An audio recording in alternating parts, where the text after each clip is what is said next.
Aguardando, Larissa Beck. Olá. Olha que som bom! Ah, que beleza! Ai, que Tu- bom. Tudo bom, Larissa? Tudo. Ai, que joia. 22 horas e pouquinho, vamos começar então. Vamos lá. Estamos aqui com Larissa, é uma pessoa que esteve presente na 31ª edição do Fernando HQs, quando a gente mudou para o Shopping Niterói. Tivemos um bate-papo muito bacana. Muito obrigado pela presença. Ah, imagina, foi um prazer. Eu tenho pensado essas lives estimulando a memória. Qual é a lembrança de consumo da cultura pop? Qual foi a tua? Foi um desenho, um quadrinho, foi um filme? Onde é que vem essa primeira lembrança lá, quando tu era bem pequenininho? Ah, difícil essa, hein? Porque a gente é circundado de tantas lembranças, né? Sim, sim. Não consigo, eu acho que pontuar uma primeira lembrança, assim. Hum, Mas a minha mãe conta hum, que hum, quando eu era muito pequenininha, assim, eu devia ter uns 3 anos de idade. Eu não lembro disso, isso ela conta e dá risada. sim. Que eu passei uma semana inteira chorando e dizendo que eu era o Chaves. E aí ela dizia assim, "Eu, Chaves", e eu chorava, pi, pi, pi, pi, pi, pi, pi, pi, pi. E ela me dizia, Larissa, eu não sou a Larissa, eu sou o Chaves. E ela não tinha ideia do que era, do que eu tava falando, mas de onde é que ela tirou isso, né? Aí tanto foi que daí uma hora tava passando o Chaves na televisão. Dela, é isso aí que ela acha que ela é, então. Ah, então tá, então tu é o Chaves. Eu acho que é a minha primeira lembrança de cultura pop, que não é minha, na verdade é uma lembrança da minha mãe, mas que eu acho que foi já logo de cara, assim, Sim. praticamente um bebê ainda, reproduzindo esses ícones da cultura pop. As mães têm uma capacidade de guarda absurda, né? Mas as mães, elas são nosso primeiro HD externo, né? Elas guardam São, tudo que a gente fez, né, quando era pequeno. Impressionante isso. é verdade. Eu estava lendo a tua dissertação, porque aqui, ó, aqui é trabalho, aqui é pauta, aqui é pauta, aqui é pauta. Mas assim, não é, né, papo livre, solto, aqui não é nenhuma questão de inquisição. Eu vi que uma das coisas importantes nessa tua trajetória foi este rapaz aqui que eu peguei por acaso essa caneca para tomar meu chá de hoje.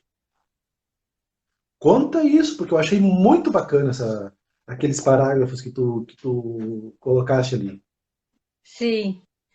Bom, para quem não sabe, eu sou acadêmica da cultura pop. Sou atualmente doutoranda pela Unicinos em comunicação. Estou trabalhando ainda com os fãs de cultura pop. Eu estou no segundo ano do doutorado, né? Uhum. Então a pesquisa ainda não se desenhou ainda de uma forma mais prática. Ainda estou flutuando na questão do problema de pesquisa, Sim. mas enfim, estou trabalhando com essa questão do conceito realmente de cultura pop. Mas antes disso, meu mestrado, eu fiz sobre fãs de super-heróis da Uhum. Marvel e da DC, né? O meu recorte foram os super-heróis das maiores editoras. E esse meu encantamento com esse mundo dos super-heróis, dos quadrinhos, ele veio ainda anteriormente, ainda na graduação. Diferente da maioria dos fãs de Uhum. quadrinhos, eu não lia quadrinho quando eu era criança. Salvo algum Turma da Mônica, alguma coisa assim pontual, mas eu não tinha o hábito de ler quadrinhos Uhum. como a galera da minha idade normalmente tinha, né? Assim, de ler desde criança, de Sim. colecionar e tudo mais. Eu comecei a ler mais velha, comecei a me interessar realmente quando eu já estava na faculdade, que foi mais ou menos na época que começou, então, o universo cinemático da Marvel, né? Uhum. Enfim. Uhum. Então eu comecei a surfar na onda, né? Eu vi que era uma coisa legal, assim, e aí eu também queria entender a história dos filmes e outras adaptações que tiveram para o cinema também, e comecei a ler algumas coisas mais pontuais. Nunca Uhum. fui de ler quadrinho mensal, nunca tive essa paciência. Admiro muito quem consegue ter essa fidelidade, mas eu não tenho a menor paciência. Então, mas alguma coisa de encadernados, né, de histórias fechadas, eu conseguia, então, acompanhar. Uhum. E aí, então, estava lá eu fazendo meu curso de Relações Públicas na URGS. E aí chegou um momento de ter que, então, fazer o TCC. E aí eu pensei assim, cara, eu gosto muito das temáticas de relações públicas, né? Comunicação organizacional, Uhum. todas essas paradas. Mas eu não queria, né? Passei a faculdade inteira falando sobre isso, né? Enfim, trabalhando essas temáticas. Eu não queria ter que fazer isso agora no meu TCC também. Eu queria falar de uma coisa que eu gosto, mas de outra área da comunicação. E aí eu me vi lendo Guerra Civil da Marvel e aí eu disse, é isso aqui que eu quero estudar. Porque eu não tinha um grande conhecimento do Capitão América, não tinha uma relação muito próxima com o personagem, mas aquilo, o fato de ele ter tomado o lado que ele tomou na história, me chamou muito a atenção, porque é uma coisa que acho que principalmente para quem está de fora, a gente não espera, né? Então Uhum. é surpreendente o Capitão América ficar contra o governo numa determinada situação. E eu Sim. pensei, então acho que eu quero descobrir o porquê disso, né? Será que na trajetória dele essa decisão ela condiz ou não?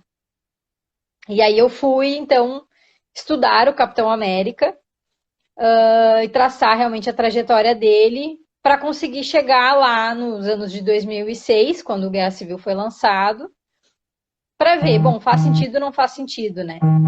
E aí, no final das contas, eu cheguei à conclusão de que fazia sentido, porque ele realmente, essa postura dele como defensor da liberdade maior do que o defensor do Estado era realmente plausível em outros momentos enfim, da trajetória do herói. E aí, então, esse foi o resultado da pesquisa para finalização da graduação. E aí eu gostei tanto dessa parada de estudar quadrinhos e super-heróis, que eu comecei a realmente entrar nesse mundo, né? Participar dos eventos, enfim.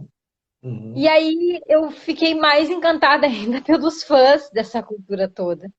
Porque no final das contas, eu acho que é uma das coisas mais apaixonantes da cultura pop, são os fãs que ela carrega, que realmente é uma comunidade, né? São pessoas que muitas vezes se dedicam Uhum. Sim. por essas paixões.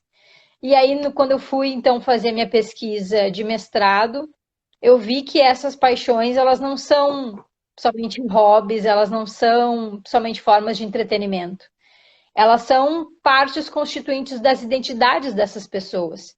Então, eu entrevistei pessoas que escolheram a sua carreira em função desses gostos, que escolheram, que se viram confrontadas assim com questão de ansiedade, de depressão, e esses heróis ajudaram elas a superar isso. Então, várias coisas que são muito mais profundas do que somente um hobby ou somente um entretenimento. E aí, depois que a gente entra nesse meio, realmente é uma droga, né? A gente não quer mais sair. E aí, agora no doutorado, então, eu voltei a minha atenção para a cultura pop como um todo, né? Na Uhum. ideia de ver realmente como é que esses outros fãs de outros fandoms acabam se relacionando com esses produtos, se é mais ou menos Uhum. como acontece no caso dos super-heróis, ou diferenças que tem, né? Sim, Então, sim. esse é o desafio do momento. Guerra Civil, os nerds velhos chatos, entre os quais não me incluo, eles acham, é uma história bazingueira, pra gurizada, pra cadaria. Não, cara, não é por aí. Ele trata exatamente sobre a quebra da expectativa foi criada em cima do Capitão América. E aí, se tu pegar isso aí e extrapolar para outros setores da vida real, às vezes tu tem surpresas muito positivas, que tu vai assim, o fulano ele tem o carimbo disso. Tu já vai meio assim. Aí quando a pessoa se revela, Assim, não, só um pouquinho. Aquele carimbo que foi colocado por outros, na realidade, o comportamento dele não tem todas aquelas premissas atreladas, né? E é bem isso que tu falou, assim. Existem, no caso do Capitão América, ele tem o ideal norteador dele, a defesa da liberdade. Qualquer coisa que vá contra isso, ele vai se rebelar, de onde vier, né? E, então, esse plano de construção do caráter do personagem ao longo do tempo, ele é maravilhoso na Guerra Civil. É aquele negócio assim, quando dois grupos de heróis ou de personagens não vilão, porque tem Justiceiro, que é anti-herói, Wolverine, que é... Quando não vilões se enfrentam, qualquer coisa pode acontecer, né? Então, aquela experiência que tu teve pegando encadernado, imagino que devia te dar uma ânsia. Onde é que isso aqui vai parar, sabe? Porque isso é muito bacana, assim. E aí quando eu fui realmente fazer esse panorama, assim, tá, mas como é que era antes? Será que tinha, né? Isso faz sentido? E aí eu me preocupei então em olhar para a trajetória do personagem, e logicamente eu não fiz isso lendo todas as Não, histórias, mas claro. busquei materiais já que falavam, né, sobre essas histórias, essas trajetórias. Esses materiais traziam sempre coisas que tinham alguma referência a acontecimentos, a fatos, episódios históricos, né, Sim, reais. sim, sim. Então, isso é o mais legal, assim, de a gente ver, né? Claro, a gente pode fazer uma leitura mais superficial e realmente só com foco de entretenimento, mas se a gente vai olhando todas essas camadas, né, que estão incutidas no quadrinho, a gente vê que a coisa é muito mais profunda, né? Sim, Então, quando o Falcão passa a ser o parceiro do Capitão América. E daí a gente vai ver toda a questão de movimento negro, né, os levantes de sim. movimentos negros nos Estados Unidos. E em 2006 coincidiu com o fato de que até depois ganhou alguma repercussão isso, Ah, sobre as espionagens do governo americano nos cidadãos comuns, né? Então, sim, esses dados que não estavam sendo disponibilizados de livre e espontânea vontade. Então, era realmente uma invasão, né, da privacidade dos cidadãos americanos, em busca de informações, teoricamente, por um viés positivo, que seria lutar contra o terrorismo, enfim. é a No final justificativa. das contas, a gente sabe que não é bem assim que a coisa funciona, né? Então, ver que isso, uma certa forma, acaba também aparecendo na história, nessa questão de até que ponto, né, a gente está discutindo essa liberdade. Que liberdade é essa que a gente está É, falando, né? é, Então, e que bem maior é esse, né? Se esse bem maior está me infringindo, está me violentando de alguma forma, está invadindo a minha privacidade, que bem maior é esse, então? sim. Então, acho que essas questões sociais que a gente vê nos quadrinhos, eu acho que isso é a parte mais legal, é a riqueza da obra. E sobre o Falcão, no final do Ultimato, o Falcão se torna o herdeiro do escudo do capitão e a partir daí ele vai ser o capitão, imagina-se daqui para frente dessas histórias. Eu me senti completamente realizado, sabe? Porque o Falcão, quando eu era criança, era o personagem que eu mais gostava, assim, de sidekick, sabe? Não tinha Robin, Bucky, não tinha nada, era o Falcão para mim. E tanto é que teve aquela coleção de estatuetas de chumbo, aquelas coisinhas. Eu fui lá para São Paulo, comprei uma, porque depois eu vou editar. Então, isso aqui tudo não aconteceu. Ele é assim, ó. Ele tem o asa vermelha no braço, né? E na primeira vez que eu comprei, ela voltou na mala, chegou aqui quebrada. Puta vida. Tá, vou comprar outra pela internet, né? Comprei na internet, não sei o que, chegou aqui, coloquei ali, deu 2 semanas, seu aparício, pum, derrubou, quebrou. O gato aqui, né? Aí eu, que coisa. Aí, essa aqui é a minha terceira estatueta do Falcão, cara. Eu sou maravilhado pelo personagem. E aí, uma vez a gente estava vendo, acho que era o Guerra Civil, e aí eles chegou assim, Não vai chorar nesse filme, tudo que é filme da Marvel, tu chora. Não, não, tô tranquilo aqui, pô, pelo amor de Deus. Aí tô eu ali no cinema e tal, não sei o que, vai o Falcão e aparece aquele dronezinho do Asa Vermelha, sabe? Ele entra embaixo do caminhão, eu falei, ah, meu Deus, o Asa Vermelha, comecei a chorar. Então, assim, essa coisa que às vezes é muito que tu consumiu quando criança, assim, que vem do nada, né? São sensações, isso é muito, muito bonito. Larissa, eu estava dando uma olhada na tua dissertação e tu fizeste três movimentos de captação de informações básicas, né? Uma foi no cinema, que tu abordaste as pessoas ali em duas sessões da Mulher Maravilha e do Homem-Aranha de Volta ao Lar. Depois tu fizeste um questionário que várias pessoas responderam, acho que inclusive eu respondi, devo ter respondido, chegou, sempre chega, né? E depois tu selecionou, tu pegou as pessoas e fizeste mais entrevistas pessoais. Assim. Curiosidades dessas três fases. Por favor, deve ter alguma coisa bacana, diferente, emocionante. Bom, a primeira fase, na verdade, foi a pesquisa exploratória, né? Hum, O pessoal no PPG, qual eu estou vinculada, eu fiz o mestrado e agora estou fazendo doutorado no mesmo PPG. Eles batem muito nessa tecla, os professores, os pesquisadores do PPG batem muito nessa tecla de que não adianta a gente se afundar em teorias e livros sem olhar para o campo. sim. Porque o que acontece é que às vezes a gente cria expectativas e cria uma lógica que quando a gente vai ver na realidade não funciona. Então eles nos instigam nos incentivam a ir a campo, mesmo sem ter ainda a metodologia definida, né, as técnicas de pesquisa definidas, mas vai a campo e vê o que o campo vai te dizer para depois ir para a teoria. E aí eu fiz isso, né? Eu sou bem Uhum, obediente nesse caráter, eu sim. fiz isso.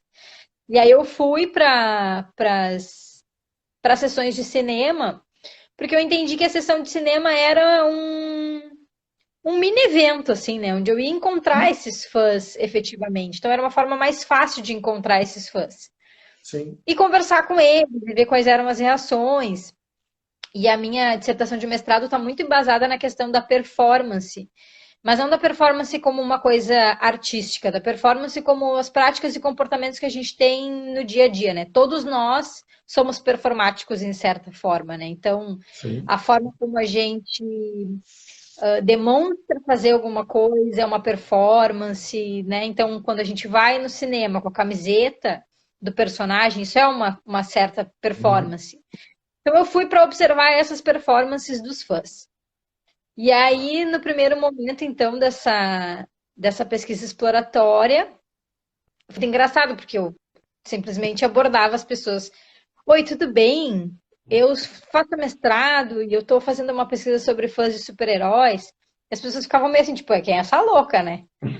E aí, no primeiro momento, tinha esse momento de estranhamento, depois as pessoas saíam a falar, assim, e queriam falar do porquê que elas gostavam do personagem e tudo mais. Daí, claro, Sim. aconteceu de falar com pessoas que, não, mas eu não sou fã. Eu gosto do personagem, mas eu não sou fã, mas eu tô com a camiseta, sabe? E Uhum. aí, eu acho que a curiosidade maior, assim, até isso está relatado na pesquisa, foi numa das sessões do filme do Homem-Aranha, tinham três amigos, se não me engano, com camisetas de super-heróis diferentes. Nenhum tava com camiseta do Homem-Aranha, eram de Uhum. super-heróis outros, assim. Uhum. Uhum. E aí eu fui, não, vou ter que falar com esses caras, né? E eu cheguei no grupinho deles, eles ali trocando uma ideia antes do filme, acho que antes, agora não me lembro se foi antes ou depois do filme. Uhum. Mas foi muito engraçado porque daí eles começaram perguntei pra eles, porque vocês vão assistir o filme do Homem-Aranha? Ah, sim, vamos. Tá, e por que das camisetas de super-heróis, né? E aí eles começaram a dizer assim, a gente se combinou, a gente se ligou, se combinou, Ah. super-herói. Mas não era pra vir com a camiseta do Homem-Aranha, porque a gente não é fã do Homem-Aranha. Né? E Olha daí só. eu achei engraçado que eu perguntei. vocês são fãs do personagem? E daí dois responderam não e um respondeu sim. Só que ao mesmo tempo. E aí eles começaram a discutir entre eles se o outro que tinha dito que era fã mesmo. Eu achei aquilo muito engraçado, assim. Ah, que bacana. Depois, no questionário, na fase do questionário, foi Sim. que eu tentei, assim, a grande curiosidade também que está relatada na dissertação, é que a minha ideia era fazer aplicar esse questionário na Comic Con RS, que acontece em Canoas. E aí eu Uhum. fiz o questionário bem bonito, imprimi algumas cópias e fui para CCRS. E aí eu cheguei lá, e daí, claro, a pessoa tá vendo ali, eu tava com uma prancheta, e as pessoas estavam vendo as possíveis respostas e as perguntas. Então havia muita interferência, assim, tipo, mas por que essa pergunta tá assim? Por que não tá de outro jeito? Por que não tem essa resposta? Tinha que ter aquela outra Ah, pergunta. E daí era normal também sair do questionário. Então, sim. tipo, você é fã de super-heróis? Ah, mas depende, o que tu considera super-heróis? Porque eu gosto de mangá, por exemplo. E daí tem super-herói no mangá, mas não é o super-herói. E daí começava uma piração, assim, sabe? Sim, sim. Então, eu vi, não vai dar para fazer assim.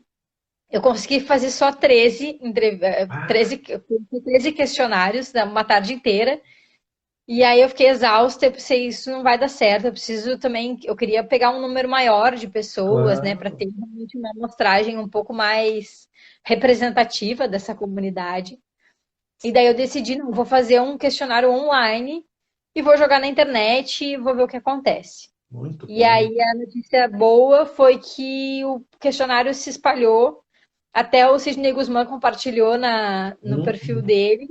E aí o negócio bombou, assim, eu tive mais de 1.000 respostas no questionário. Claro, depois fazendo os cortes, né, de invalidação de respostas. Então, eu fui Claro. tirando pessoas que não responderam todos os quesitos, né, todas as perguntas que estavam ali e outras coisas assim. Eu analisei, no final das contas, 876 respostas. Ah, que Mas bacana. foi bem legal, assim, para construir esse perfil dos consumidores, né? De quem lê quadrinho, quem se envolve com super-heróis em outras mídias também. E na última fase, que foi a fase das entrevistas, então, eu Uhum. acho que a curiosidade foram as entrevistas. Foi a parte Porque que, perdão, foi a parte que mais me chamou a atenção, que eu realmente li da tua dissertação ali, por favor. é muito encantador, assim, Uhum. porque normalmente a galera que faz pesquisa etnográfica traz muito isso, assim, tipo, ai, das pessoas não quererem falar, né, ficarem tímidas e tal.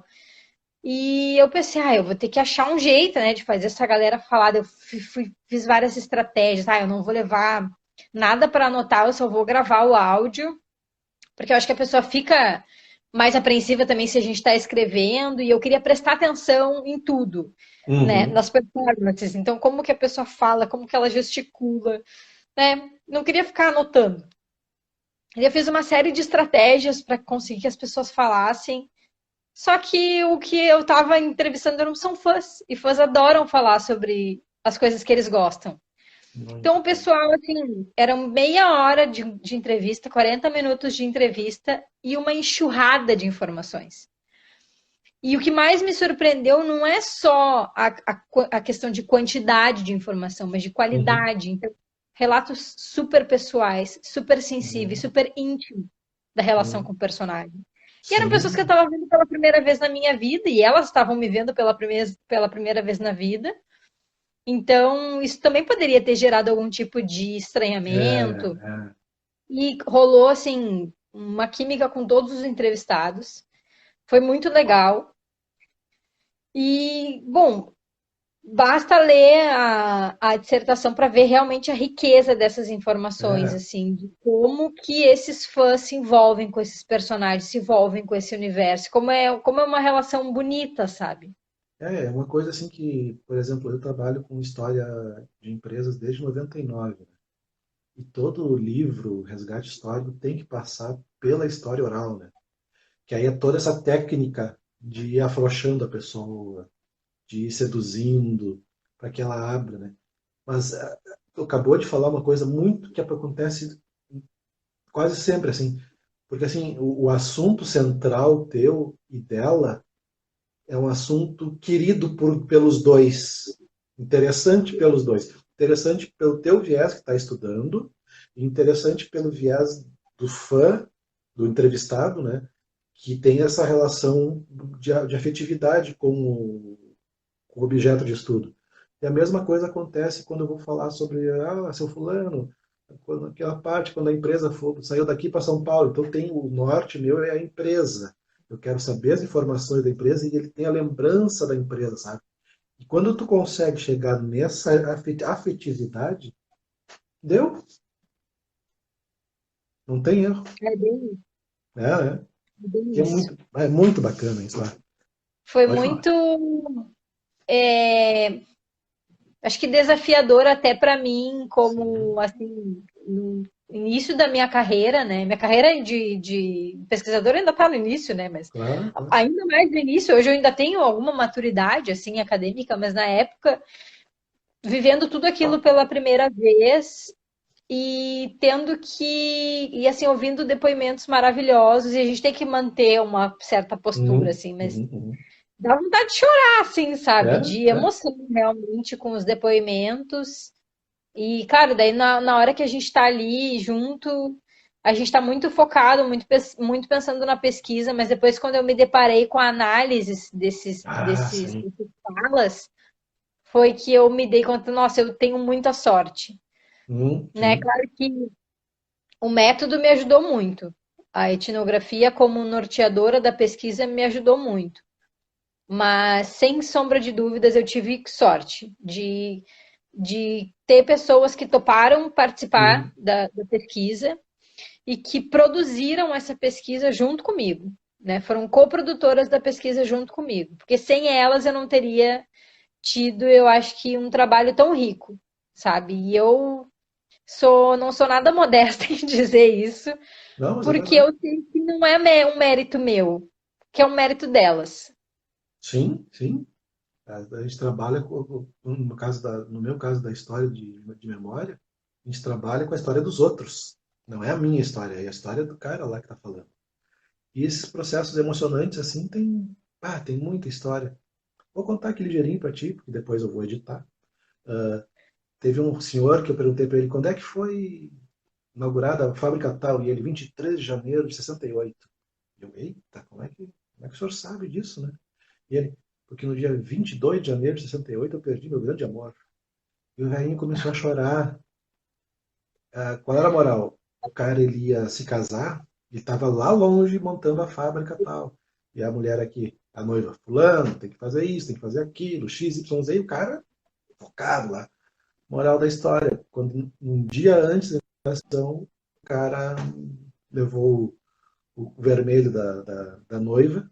E aí aquele negócio, né? O cara chorando, o cara com 70, 80 anos, para a gravação, traz uma aguinha, tá, não sei o quê. Aí depois a gente mostra toda a transcrição pro cara, né? Ó, você quer que tire isso aqui vai pro banco depois mesmo. Não, pode ficar, porque isso aí faz parte mesmo. Então tem isso, né? Quando tu vê a verdade na pessoa. Isso é muito bacana.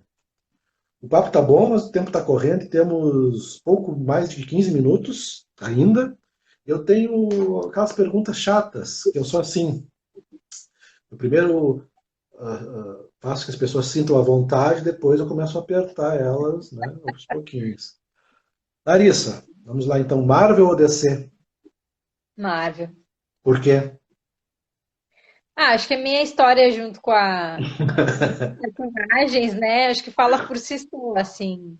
Acabei me afeiçoando e, enfim, tenho um carinho muito grande pelos personagens da Marvel. Muito. Sabe que eu fui descobrir que existia essa divisão entre Marvel e DC depois de velho, quando eu tinha 30 anos. Porque me colocaram numa mesa num casamento e o noivo, que é meu amigo, falou assim: Cara, eu vou te colocar aqui, porque aqui tem dois casais que são Marvel, dois DC, e tu vai ficar equilibrando isso. Eu falei: Tá maluco, cara? E aí, daqui a pouco, os dois estavam querendo me saber qual time que eu era. Eu falei: Cara, eu compro os dois, não tem. Aí eles: Não, porque tem que ser isso, aquilo, não sei o que. Eu, pá, mas tu vê que coisa, né? Que nível que chega a Verdade. polarização. Larissa, vou fazer aquelas perguntas meio do Abojamra, sabe? O que é a Hum, vida, sabe? Vamos lá então. Larissa, o que é o nerd? olha, o nerd é um serzinho multifacetado, né? Ao passo que a gente tem nerds que são muito progressistas nas suas pautas e nerds muito conservadores. E ambos são nerds. Então, não dá para definir muito bem assim o que é o nerd, porque realmente é uma amálgama de coisas que às vezes podem ser positivas e às vezes são negativas. Muito bem. Eu já li a definição da Jessica Jones na dissertação, mas eu queria saber de ti, Larissa, o que é o fã? O fã é uma pessoa que tem uma relação de afeto com algum objeto. E gostei da pergunta porque gosto de frisar que uma relação de afeto não é mensurável. Então não tem como uma pessoa ser mais fã que outra. Se uma Ah, pessoa se diz não! fã, ela é fã. Ela pode ter mais conhecimento, ela pode ter mais informações, ela pode ter consumido mais produtos. Mas isso não dá a dimensão dessa ligação de afeto. É, porque os mais veteranos que eu são mais fãs que eu, que sou mais fã que o que veio depois. Não é por aí, né? Porque a experiência. Amanhã acho que o Clayton vai falar sobre isso, eu vou cutucar isso com ele. Mas uma vez ele falou assim: Cara, eu sou a favor da Bazinga. E eu, por quê, velho? Ele falou assim: Porque a Bazinga é aquela experiência assim que o cara vê o quadrinho, cultura pop, e diz assim: pá, sabe? Do impacto da parada. Todas as gerações que vieram antes e estão chegando depois têm esse impacto em algum momento, ou vários impactos, enfim. E tu não tem como, tu não tem impactômetro, né? Exatamente. Não tem como medir.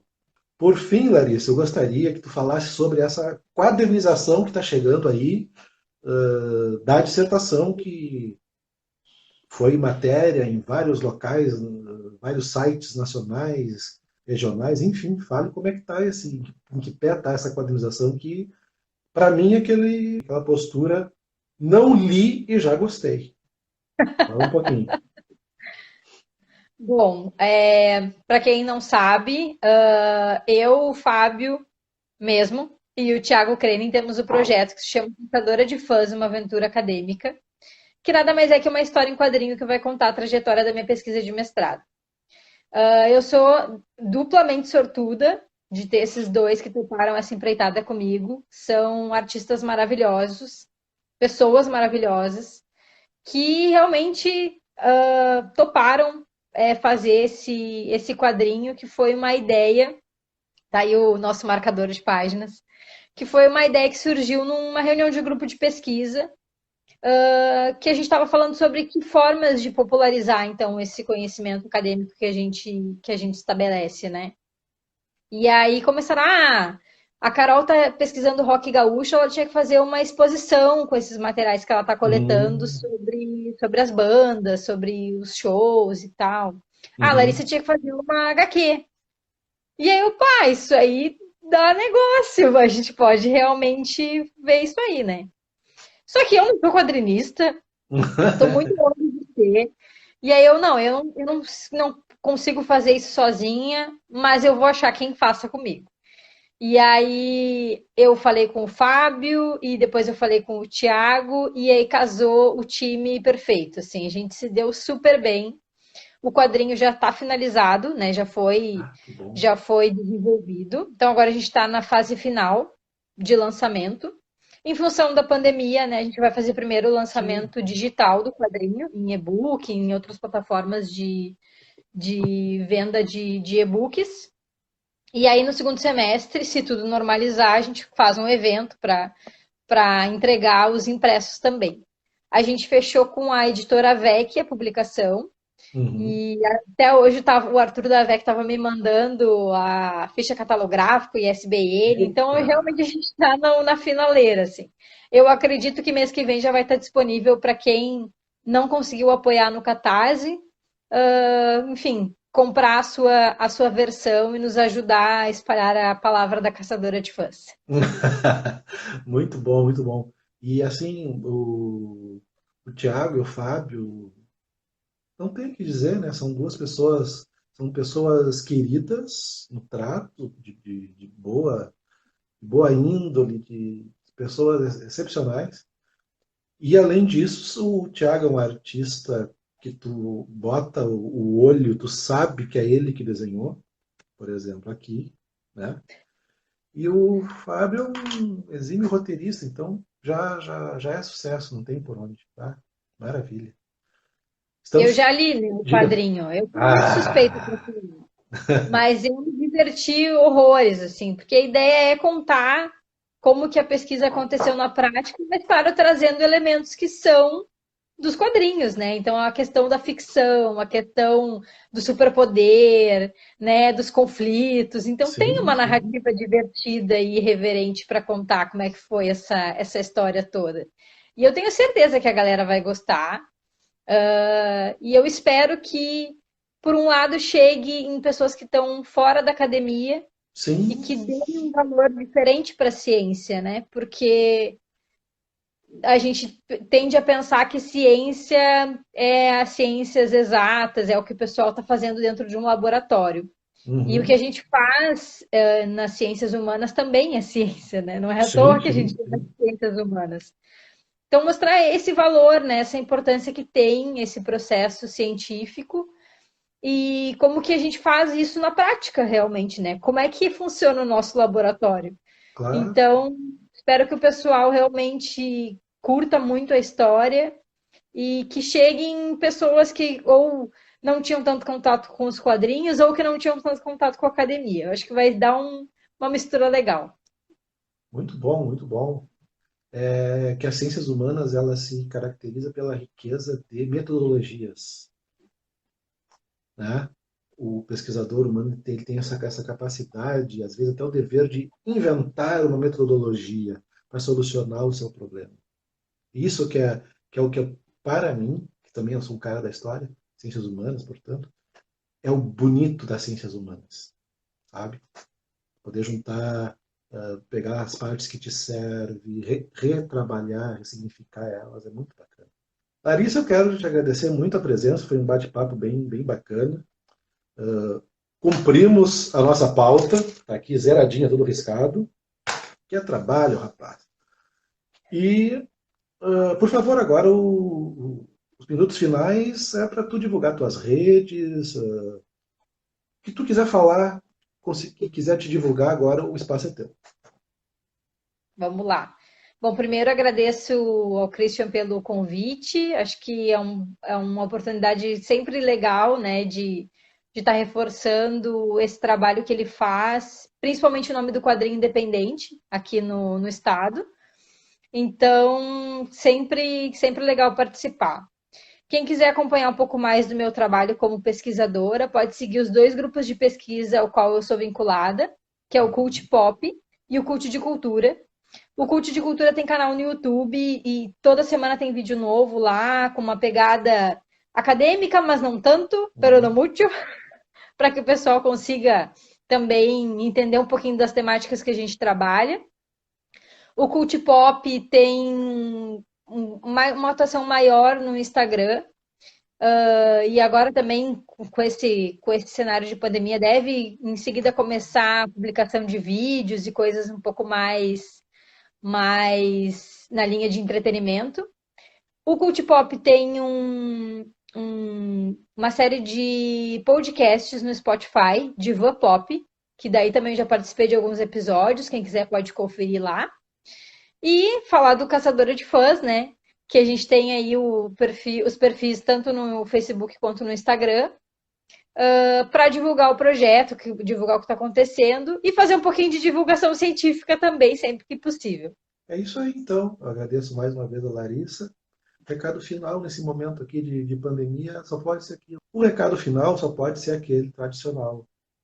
Fique o máximo possível em casa, se proteja, ligue para as pessoas que estão longe, né? Faz bem uma ligação, liga para o teu pai, para tua mãe, para teus tios, enfim, para quem tu gosta.